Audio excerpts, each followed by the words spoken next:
Hello, hello. Welcome to season 5 of Lead Your Life with Debbie Heiser. My name is Debbie Heiser, and I help entrepreneurs make a lot of money doing what they love without sacrificing what's important to them. I see way too many business people letting their businesses or their jobs run their lives versus them figuring out with real clarity about what they want their lives to look like and having their job or their business be the conduit to have that life that they absolutely love. I want to thank you so much for listening in to season 5. This season is filled with motivation, inspiration, leadership, and wisdom from some super interesting guests, and myself included. My hope is through our shared experiences, you will see a bit of yourself and move further into leading your own lit up life. If you're enjoying this podcast, please feel free to share with others and leave a rating, and a comment or two would be awesome too. Let's get going. Thanks again for being a part of our community.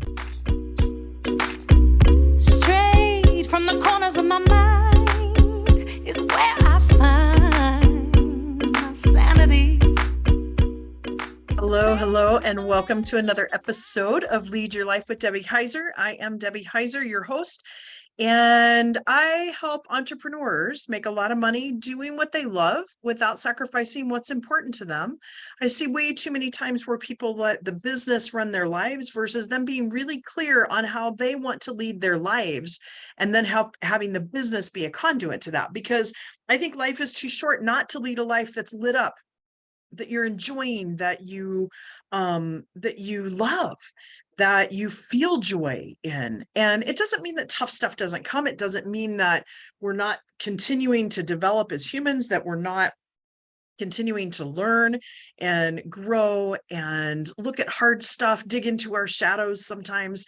But it just means that I have this desire to help people move into that life faster, to release some of those things that hold them back, that they're afraid of.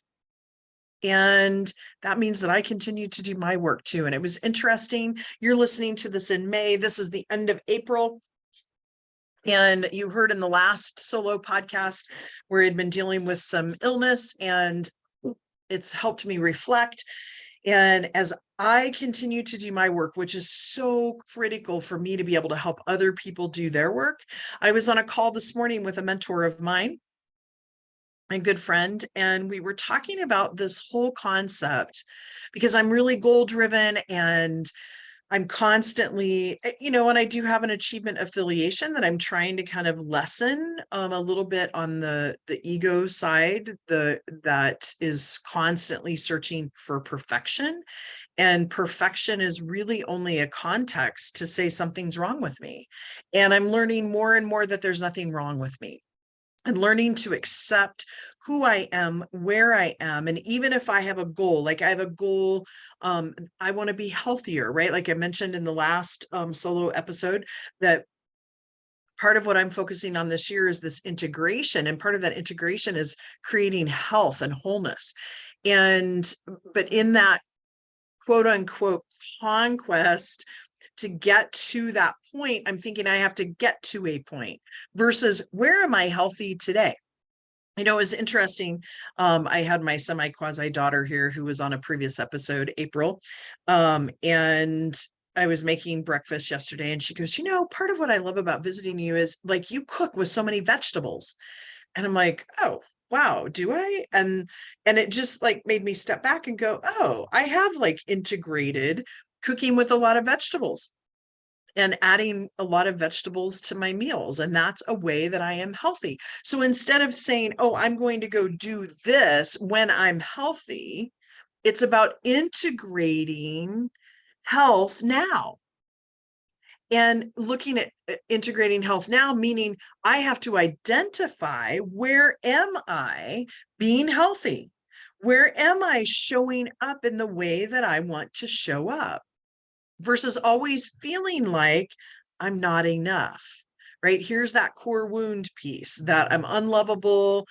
People aren't going to love me because I'm not enough for them. That me being me is not okay, and they're going to kick me out of the tribe. right? And these are like deep things that people have. And if you resonate with that, please go out and sign up for a call with me and let's talk about it.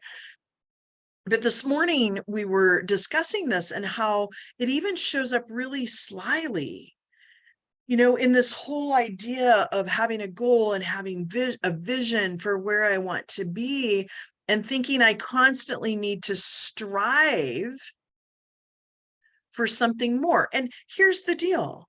We still have to do action, but it's important to think in the gain. Like, what am I already doing? And more important, who am I being? And I know I lose sight of that. This idea of perfection, that something's wrong with me. And so I have to keep doing more and being more, or being someone that I don't feel I'm being my authentic self with, because I'm afraid someone else is going to not like me, or someone else is going to be offended by that. Or, sometimes I've been told I'm intimidating or I'm too much. And I don't want to decrease that light. We were talking, who am I really? And okay, yes, I am enough, but the immediate word that came to my mind, and it's because other people have told me this, that it's like sunshine, right? Like that I want to spread light in the world. And so I am already doing that. So when I think about those goals that I have, this idea of perfectionism, it's looking at and saying, okay, if I want to be healthy, where am I showing health right now? I ran into that same thing. It's interesting how these layers are there, and this like perfectionism thing shows up, because I had mentioned to somebody that I didn't feel like I was very active. Well, okay, I don't walk 5 miles every day, but I was skiing 3 and sometimes 4 days a week, 2 or 3 hours a day. And that takes energy. That's activity. And incorporating, even today, I met with a friend and we had coffee and walked while we had coffee. And so I'm already doing some of those things, which, if you haven't read the book, The Gap and the Gain, I highly recommend it, because some of my friends in a group that I'm in, we say the Gap is only a clothing store. And we live in a society that when we have a goal, we start out at point A and we are seeing point B, and where we're at is somewhere in between that, but we're focusing on what else do we have to do? What else do we have to achieve? Not so much who we need to be, but what do we need to do to then get to point B? Well, what I'm recommending and what the book invites us to do is to look at what are we already doing? Who are we already being that has gotten us from point A in the direction of point B? Because that's what gains the momentum to then move us forward into those desires. And so that's where then sometimes I have to step back. And when I'm looking in the gap and saying, I'm not doing enough, I am not enough, I'm not being enough, or I'm being this hat, because if I show up slightly differently in my full expression of myself, whether that be in my faith, whether that be in relationship, wherever, that's going to offend someone, or I'm not going to be enough. They're not going to love me for who I am. So therefore, I'm not enough, and I have to do more and be more in order to be accepted. Well, that's just crap, really. I mean, it's crap. And so it shows up even in the point sometimes that we become our own best critic. And so I was just recently looking at too this work that I do in transactional analysis, and I've talked about this before, where we have the 4 people in our head. And what happens is we have our young person who is all the feeling. We have our adolescent who is kind of that resiliency and courage, but also puts up the fight and is like, yeah, watch me. And sometimes also is the one that gets burnt out, that argues, that defends. And then we have our critical parent. Well, a lot of times I've been told, like, just tell your critical parent to be quiet and, like, don't listen to them. But then I found I was becoming a critical parent of my critical parent. And that's a piece of who I am. And I need to show some gentleness towards that and realize that that person that's criticizing, and it's the one that says I'm not enough, but they're trying to keep me safe, right? Like myself inside my head that's being critical is trying to keep me safe. And so when I can recognize that and go, oh, okay, what is it that my critical parent's really trying to tell me without judgment, then I can back up and go, okay, great, I'll take that under advisement. Thank you. Now I'm going to move forward. And where it becomes a problem is when the critic in my head stops me from moving into the fear, stops me from accepting who I am, and starts to say in that voice in my head, you're not enough, you're not enough, you're not enough, which then equates to you're not loved, you're not loved, you're not loved, right?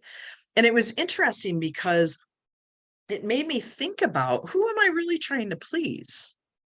I don't think of myself as a people pleaser, but yet when I'm worried that someone else is going to be offended, now I'm not saying show up and be rude, but like if I'm worried that someone else is going to be offended by me showing up as my true expression of myself, I really have to evaluate that. And then also look at, like, I'm the one that looks at myself in the mirror at the end of the day. And when I think about whether I'm enough, it's also about harmony and integration. I talked about that integration earlier. Like, what am I doing? Who am I being? And how am I showing up in the world? And recognizing that the critical parent is sometimes asking those questions. And it's usually asking a question through judgment, saying you're not enough, but being able to dissect that and take the message without taking the I'm not enough, because I am enough. And I think that might be my next tattoo. I'm not huge on tattoos. I do have a tattoo on my arm that's in my mother's handwriting that says, I love you, Mom. And I may put another thing down there that says, I'm enough, right? Just as the reminder that who I am today is part of all of those things, because manifestation, and I was reminded of this by my friend and mentor, that manifestation, when I put this down as something, as a desire, and I know that that desire comes from spirit, then I'm going to put myself in a place as an acting as if, and if you want to hear more about that, listen to the few podcasts before this. I'm going to go into things and dig through the layers and forgive myself and let go of and surrender those things that I'm trying to control, because control is just another way of saying I'm not enough. And really, what is control? And so I know this one is a little bit shorter, but I feel like it's jam-packed. I want you to think about, where do you feel like you're lacking? Where do you feel like you're not enough? Where in your life is fear driving you because you feel like you do need to overachieve or be something different or be more or do more than who you really are? It's not something to rest on your laurels, but when I feel like I'm enough, I'm open to then receive what is coming to me, which then moves me forward into a container. And I was reminded of this by Joni, like moving into a container then that is bigger and open to more possibilities than I could ever dream of. Because I tend to have this goal and this vision, and I get really narrow then on where I'm going, and I shut off or cut off this ability to receive more than what I'm conceiving, because I'm conceiving in my mind based on my not feeling like I'm enough and based on my own filters. So just thinking about, what does it mean to you that you are enough? And where in your life are there areas that you'd like to be or do more? And what are you doing and being in those areas already? Write that stuff down. Look at it, because it helps you then have the momentum to keep going. Because sometimes, let's face it, I mean, this month, the fatigue and the brain fog is real. And I found myself, I mean, I'm not a big nap taker, taking naps in the afternoon just in order to feel like I'm not fatigued the rest of the day, trying to remember to breathe deeply. And so as you think about this, where you're showing up, I didn't feel like I was showing up as my best self, but you know what? I was, because it allowed me to reflect and realize I am enough. And when some people can't handle who I am, that's not about me. And so I leave that with you to say, what or who are you being now that will lead you towards continuing to move forward in your life and not seeking that perfection, but in seeking that deep satisfaction where you can lead a lit up life. And so I would ask you, think about in your life right now where you're leading a lit up life. And sometimes it can look a little gray. And during ski season, I have to remind myself that I'm skiing because I love that and it fills my bucket, and I'm choosing to do that, which then, yeah, that sometimes creates a little stress in my business, because then I have other tasks that I've been putting on hold that I need to do maybe at a different time than what I've been used to. But that's this continual learning, this continual looking at, where am I having the fun? Where am I being and doing the things that I think are in my future, but are actually happening today, and accepting that. So with that, I'm going to leave you with that one. Please sign up for a call if you'd like to discuss this a little bit further and figure out where, because sometimes we're stuck. We don't see where we are enough. We don't see where we're being and doing the things that we think are in our future, but are happening today. And that's what a coach is really designed to do, is also to help us in those avenues, because we do get too close to our own stuff. So with that, everybody have a great week, and we'll talk to you later. Thanks so much for listening. The song Ride is co-written and sung by Miss Jackie Wilson and her collaborators Tyler Banks, David DJ Lee, and Chris Renee. And a huge shout out to them for allowing us to use this perfect song. Everyone have a fabulous week, and I'll talk to you next week.